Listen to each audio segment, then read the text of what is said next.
Bonjour à tous, Anne Quentin, travailleuse de rang pour Écoute agricole. Aujourd'hui, j'avais envie de vous parler de l'importance d'apprendre à s'affirmer, puis comment y arriver. Hein? En fait, ça nous est tous déjà arrivé là, à un moment ou à un autre d'avoir de la difficulté à exprimer notre pensée, exprimer notre ressenti, puis même de dire non. Hein? Puis ça peut être pour toutes sortes de raisons. Parfois, ça peut être la peur du regard de l'autre, ou même l'appréhension de la réaction de l'autre face à un refus. Ben, vous savez quoi? C'est tout à fait normal. Hein? Parce que malheureusement, ben, on n'a pas de pouvoir sur la réaction de l'autre personne. Toutefois, on a le contrôle sur nos choix de mots et la façon de les exprimer. Mais pourquoi c'est important, en fait, d'apprendre à s'affirmer? Ben, d'abord pour l'estime de soi. Hein? Parce que, ben oui, être capable de dire ce que l'on ressent ou ce que l'on pense, d'être capable de dire non, mais ça va augmenter notre confiance en soi. Pour améliorer aussi nos relations. Hein? Pour toutes sortes de relations, en fait. Par exemple, être capable de dire non à quelqu'un, mais encore plus à quelqu'un qu'on aime, ben c'est pas facile. Mais en exposant vos limites, ben la personne va apprendre à les connaître. Hein? Puis la personne va peut-être réfléchir 2 fois avant de vous demander quelque chose, en sachant que peut-être que vous, ça vous tentera pas. Donc, plus qu'on dit oui, plus que vous êtes sollicité. C'est important de réfléchir toujours avant de donner votre réponse. Un autre exemple, en exprimant clairement vos attentes, par exemple avec un employé, ben, ça va être beaucoup plus facile pour eux de comprendre la tâche à effectuer, puis de comprendre aussi les limites à ne pas franchir.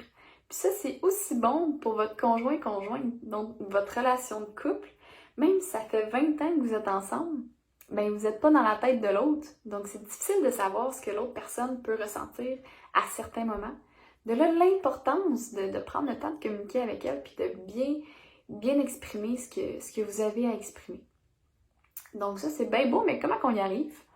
En fait, c'est important de choisir le bon moment. Il faut que la personne soit réceptive à ce que vous allez lui dire. Donc, mettons, par exemple, en couple, ben, vous pouvez le faire autour d'un bon repas, puis là, dire, exemple, ce que vous avez ressenti de telle situation, puis de prendre le temps d'exprimer ce que vous avez besoin d'exprimer. C'est important aussi de déterminer vos limites.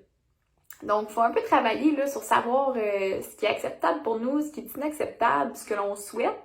Donc, ça va être un travail d'apprendre sur nous-mêmes pour pouvoir les exprimer par la suite.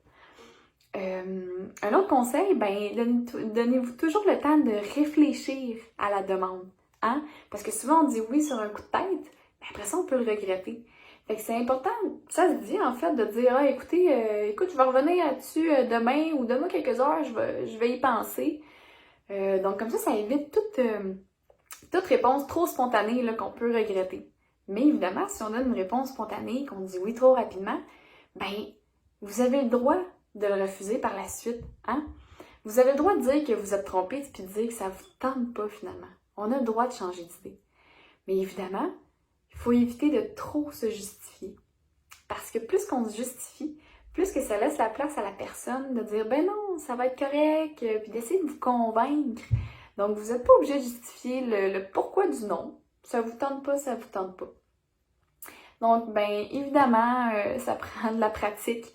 Hein? Ça sera pas facile pour tout le monde au début, mais plus qu'on prend le temps de s'affirmer puis de dire le fond des choses, plus ça va être facile éventuellement. Donc, si vous ou un proche avez besoin d'aide, eh bien, n'hésitez pas à contacter moi ou ma collègue Émilie.